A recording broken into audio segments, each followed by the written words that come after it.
Mark Rudd Larsen here for the Dreamcatcher podcast. Thanks for joining me today.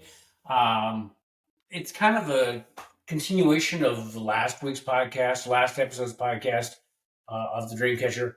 Uh, Cheryl is still dealing with.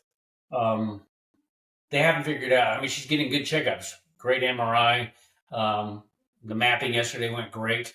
So that part is good. The thing is, we're still trying to figure out, like she says, naming the critter, which is kind of but naming what it is, and that's there's some more tests tomorrow. So yeah, but it got me to thinking. You know, something like this happening to Cheryl or any of us, it's kind of a wake up call. And it was a wake up call 10 years ago when she discovered that she had advanced colon cancer. And I think that Cheryl and I always say that cancer or anything like this gives clarity. But I think the thing that it is it wakes you up from your everyday reality, which really I don't believe, especially in today's world, the United States specifically, that it is real. We're so much in our phones, our social media, and I'm there. But I think when something like an illness, death, somebody gets hurt, it kind of brings us back to center because otherwise our life just goes on and on. And I don't think we even realize that I mean, not really a trance, but it is kind of a trance. I would think that most people today with their cell phones are in a trance because that is what it is today's world, definitely. But it kind of keeps you from avoiding reality because the reality we have today is being in a hurry, um, getting from one thing to the next, worrying about how we're going to pay this bill, that bill, and or whatever, how we're going to put food on the table, how we're going to do all of that. And it is something like Cheryl's illness, or, like I said, that kind of wakes you up. And it actually, in a way, I'm not going to say, death is a gift, because it's not. But if it brings you back to thinking, it's like, so what's wrong with this picture? What is wrong with this picture? There's so much, and I don't know. I know from podcast guests that what is wrong with stuff going on in the United States? Just like it was yesterday, they're finally going to ban a lot of the food colorings that have known to be toxic. So why in the rest of the world have they banned them long ago? But we're just finally getting around to that. Does that make you think that maybe we've been in a trance, and why aren't we in outrage that we don't get as good as like what's in Europe? Um, so yeah, I think that they've kept us in this state, I'll say, to keep us from questioning what they're doing, because we're so much having to deal with day in and day out things. Just like with this thing Cheryl and I are going through, we don't know how we're going to pay for it. I mean, yeah, we're still paying for 10 years ago, um, but and Cheryl just basically got on Medicare just at the beginning. Well, we thought she got on it, but we also found out that she only had Part A and supplemental, but no Part B. And it's just like, which was news to us when we finally went to the local clinic, and they said you don't have Part B.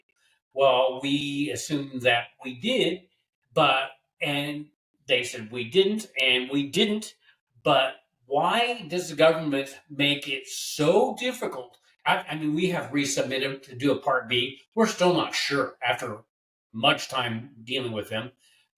And I talked to a lady on there in Medicare, sweetest lady. She didn't know what she was talking about, but she was a sweet lady. I mean, why isn't it like you turn 65, you get this is what you get. There's not really anything. You might be able to do nuances if you want further coverage or something like that. But it's just a continuation, let me tell you, of the Affordable Care Act, which you know how I feel about that. That is criminal because it doesn't cover. There's always ways for them to get out of it. And Cheryl and I are old enough to know what it was like before the Affordable Care Act. And I know I've talked to you on this. Our premium was $300 a month. and with not even that big a deductible. When the Affordable Care Act went in, it went up to 2,000 and some per month, and and a lot larger deductible. And now it's over $3,000 per month. And thankfully, we still had that insurance to cover Cheryl, we hope, for the stuff that Part B is not going to because it wasn't there.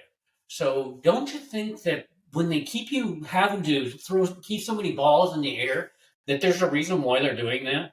Because I guarantee you, our Congress people or Congress, our people that work for us in the federal government are not having to go through this. I guarantee you that. And the reason is when you're so busy doing that, you don't have time to look at the other things, which it's distraction. It's have the ball over there and do something over here, you know. And I think that is one reason why. On the way to the Y today, I was listening to the radio, and they said over half the people in the United States are on anxiety or anti whatever you want to call it medication. Over half. There's something wrong there. But I know what it is because they do have so many things like that. Nothing straightforward. It's just like this. Cheryl was telling me yesterday. This town, this lady was not able to keep her property up, and the town was, finding her. And this guy volunteered to come in and clean it up, and they said he couldn't do that because he was basically was interfering with the extortion that the town was doing to this poor lady. And but they've started a firestorm because it's like all these people are coming in and are going to help her, and I don't think the city's going to be able to keep up with their shenanigans. And but those kind of things shouldn't be going on in this country. We're supposed to be the best country in the world. Why? We deserve better. We deserve better than that. We deserve to have Medicare, all that stuff when you turn whatever 65. It's straightforward. This is what you get. If you want more, you can do it. But everybody gets this base, and there's none of these games that we play. Affordable Care Act, that needs to be completely revamped. Actually, it was so much better before. And the people who can't afford insurance before, how can they afford it now? They're basically with the things around their wrist because they have to be part of the government now. And when you're part of the government, you are under control. Thing is, we are the bosses of those people who make those legislation. They've got it backwards. Just like this city. It's like, and a lot of cities, just like this kid I talked to yesterday, and I've talked to many places, where these towns put all these rules and regulations to keep the businesses from being able to basically open. There's always another rule or regulation or something like that. They forget we are their bosses. And I think it's time for us to wake up. And I do think that is one thing when things happen, it jars you into reality, real reality. What we have now is fake reality. It's woo woo, and and when you're in woo woo and that kind of thing, you're not going to catch your dreams, and that's what they don't want. That because people that catch your dreams are progressive and they take charge, and they don't want that. And I think that's maybe why a lot of these people don't like Trump. And I'm an independent, so but I think Trump is finally stirring the pot, if nothing else. Maybe it'll wake us up enough, and that's one thing I don't see as Americans. Some of these people, it's like stuff he's doing is good.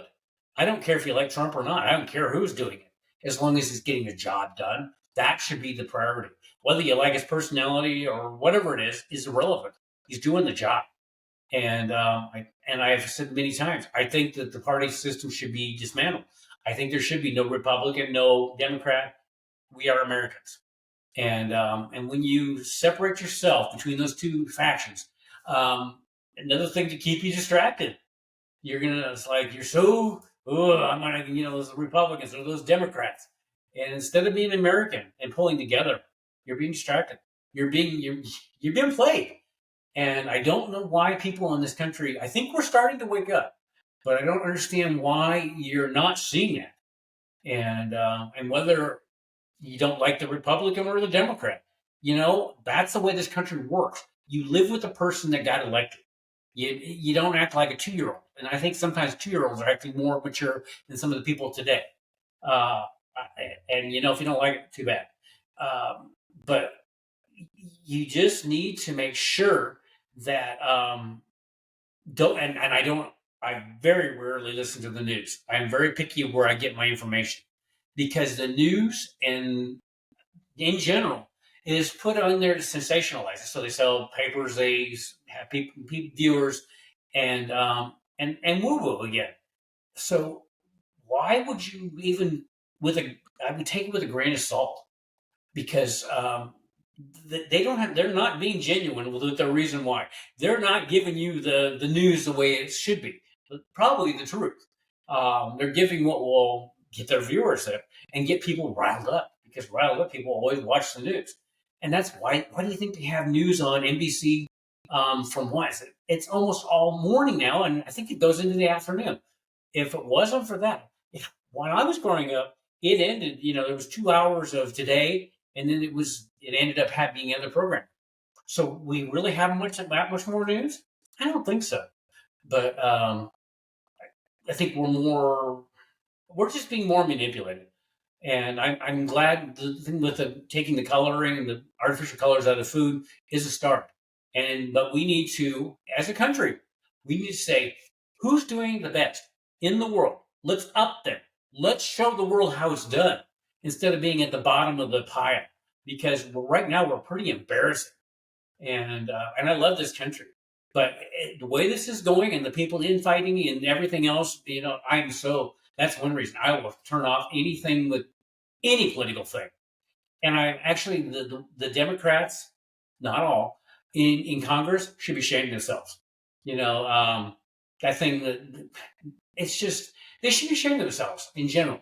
And vice versa when it was the other way, when, nobody works together. That is a government that's broken. And sometimes I think maybe, why do we need all this? Because why don't we just run the country ourselves? We could save a lot of money by getting rid of these Congress people, and it's just like, so we're going to, and there would be safeguards that would have to be put in, because even if you did it over social media or the internet, there would be factions that could make that, be turned for not being truthful. But I think we need to look. I know we need to look at stuff that is different than what we're doing. Um, so yeah, and that's. I'm just thinking, it's like, how are we going to get anybody to ever capture dreams when they don't have time to think about their dreams? They're surviving. Why do you think that the rent are so high? Why did everything go up so high after COVID? Which I still believe that was planned. And you can say whatever you say, I don't care. But it's just too coincidental with everything that went up during COVID. And these people say their houses are going down. It's like, it was not real. It was manipulated to those prices, and and these rents. And when people have to pay that kind of rent, they're going to have no time to look at anything else, because they're going to have to work, until they get that paid for the month. And I truly don't know how people can pay. And then one thing that might be a good thing is that maybe the kids have to stay with their parents more. If we had the connection, that would be good. But we just need to make sure, and I know I've said this many times, but there's so many things that should be straightforward. Like I said, you get healthcare. Everybody gets healthcare. No, none of this stuff we have to sign up and all this BS every year. Medicare, Social Security, this is the way it is. This is none of this other stuff. None of it. Everything needs to be streamlined. And I don't remember what country it was. I think it's Germany. Germany will provide tuition to everybody, including people coming in. Which you have to check that out, because I'm not 100% sure on that. I don't want to be falling for the stuff that they do. But why education is good? I don't believe education. I wouldn't personally go to college. I would not recommend college at the price you have to pay now. College was awesome. I loved college. But I wouldn't pay the tuition they're asking now.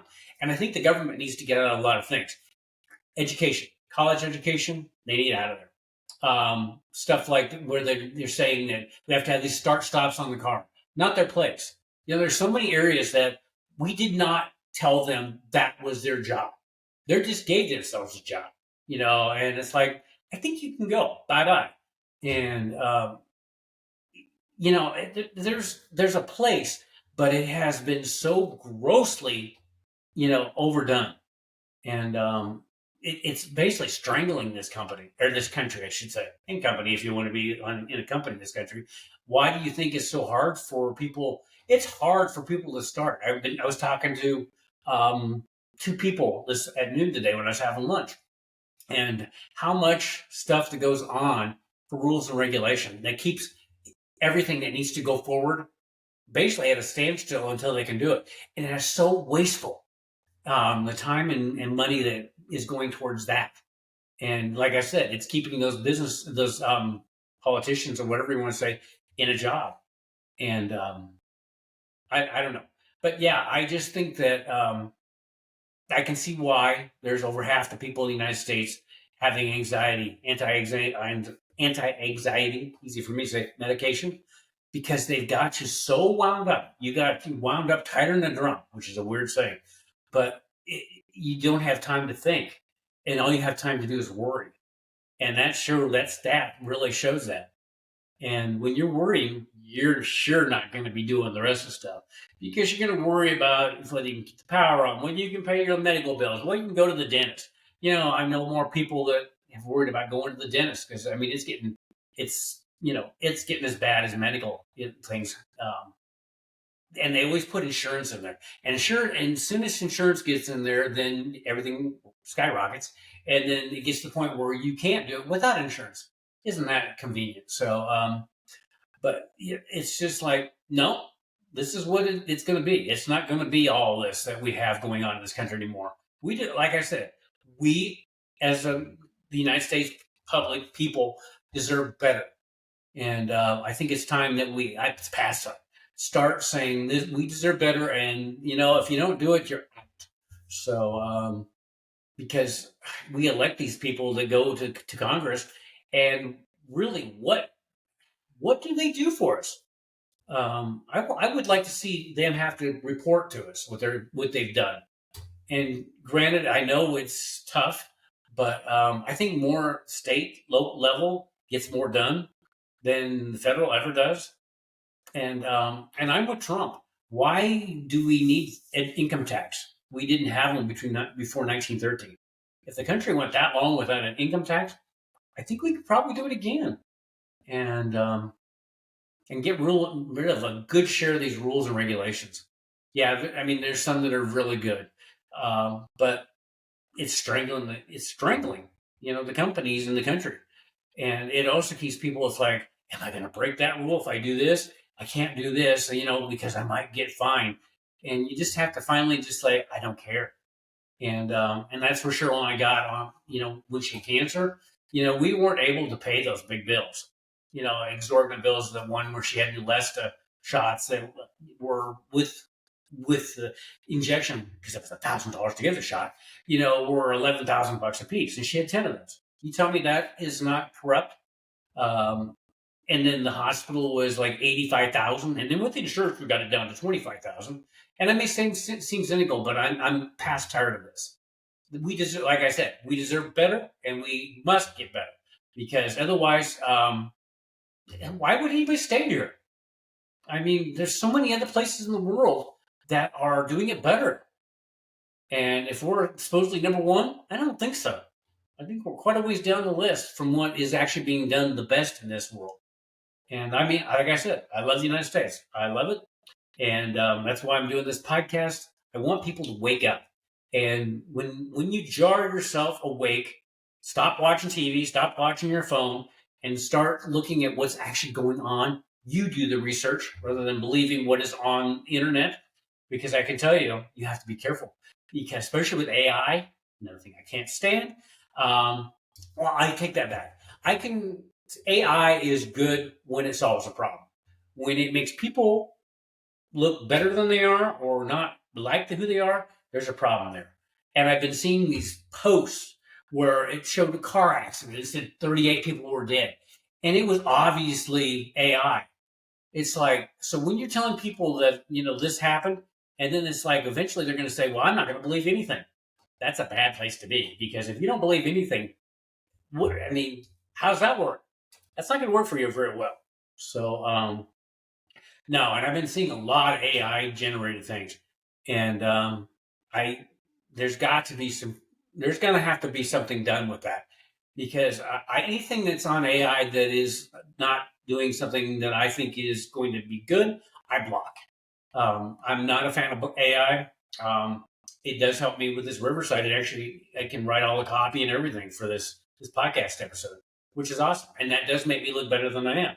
So I shouldn't be a hypocrite and use that. But I see so much fake being put out there, and it's pure evil. It is pure evil, and I think AI maybe should have a moratorium. I don't see it as the great thing. I mean, there's a lot of problems that potentially it could solve. Then I'm really for AI, but the other has to be reined in or somehow controlled. If there has to be a stamp or has to come up that this is AI, or somehow we have to identify that it's AI. Because if we don't believe anything's real, that's not a good place to be either. Because we get very cynical. It's just like, well, it's not real anyway. What can we believe? Well, and then we just go back to our phones, and that's exactly what they want.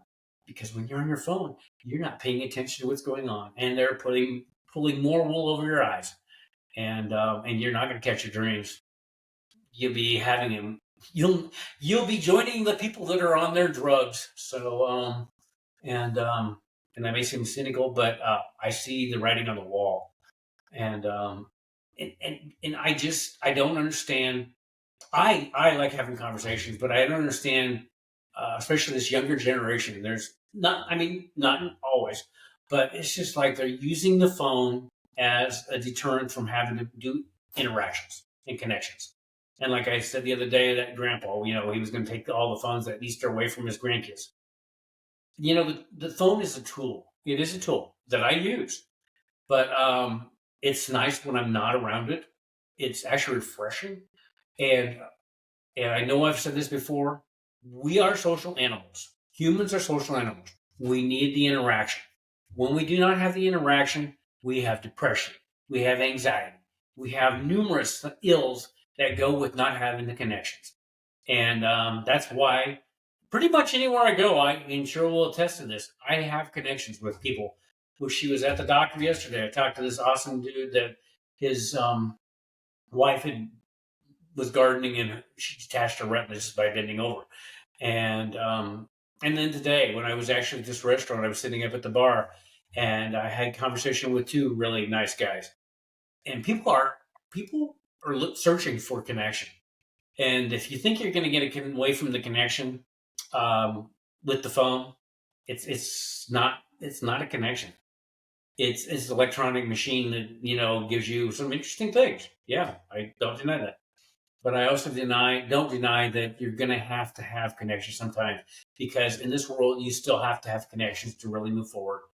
And I also think maybe that's why there's so much childhood suicide, because when parents give their young child a phone, I want to rip it out of there. And it's like, what are you doing to your child? That's not what they want. They want you, and you're just teaching them that's the way it is, and that's not the way it is.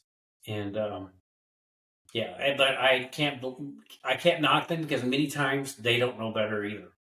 But we as a society have to come in and say, no, we have to do these connections.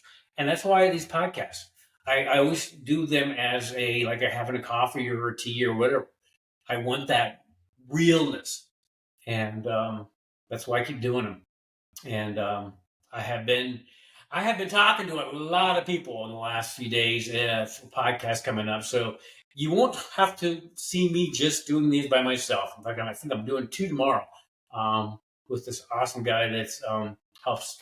He works for the VA and helps them get their benefits and stuff like that. So he should be good, and he wants his assistant to do the podcast too. So that'll be interesting. But yeah, I've got. And then the one I talked to yesterday, the gentleman from Vietnam who is open to places of business in Grand Island, Nebraska. But yeah, there's a lot of awesome people that give me hope for our country. And they're the ones that get it. And because helping other people is what it's all about. So you just got to help other people. when you help other people, you help yourself. And you have to have the connection, because once you have that connection, it almost becomes addictive. And then you're on the road to win. It's a win-win. So on that, I mean, I do my rants and I apologize to a point for that, because like I've said many times, I want the best for people. And I don't want AI ruining that. I don't want the phones to continue to ruin that. Um, they're both tools that are overused and abused. But it's evolving. It's evolving. I have hope. And yeah, so I'm going to let you go on that. This has been, I know, just a little bit all over the place with on this podcast episode, and it kind of got me going with Cheryl, and we're still not knowing what's going on there. So, but there is a gift there. There, like she said, it gives you clarity. It gives you what's important and what's not important in the news, and a lot of stuff we have. This noise in this country is not important. They just want to make you think it's important because they're trying to distract you. So on that, go out there, make some connections. Go out and say hello to somebody. Talk to your neighbor. Go do something that's real, and you won't regret it. Becomes almost addictive, because, and you may not have everybody respond back to you, especially in the city. But, I even have people in the city that usually talk back if I started a conversation with them. So I think they're just waiting too. It may be a little more difficult there because they're not used to, like in smaller town, with that interaction. But I truly believe that they're waiting for you to connect with them too. So on that, thank you for joining me in this episode of the Dreamcatcher Podcast. Until next time, take care.